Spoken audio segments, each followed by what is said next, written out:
ناظرین، ارشاد باری تعالی ہے، قل ان کنتم تحبون اللہ فاتبعونی یحببکم اللہ ویغفر لکم ذنوبکم واللہ غفور رحیم۔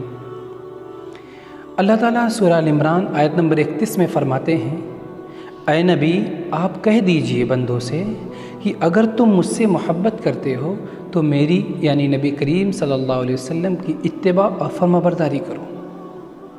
یعنی نبی کریم صلی اللہ علیہ وسلم کی اتباع اور فرمانبرداری ہی کے ذریعے اللہ تعالیٰ کی محبت حاصل کی جا سکتی ہے۔ بدلے میں اللہ تعالیٰ فرماتے ہیں کہ یحببکم اللہ، بدلے میں اللہ تعالیٰ تم سے محبت کرے گا، اور ویغفر لکم ذنوبکم، اور تمہاری گناہوں کو معاف فرما دے گا۔ کیوں؟ واللہ غفور الرحیم، کیونکہ وہ بہت ہی رحم کرنے والا اور گناہوں کو معاف کرنے والا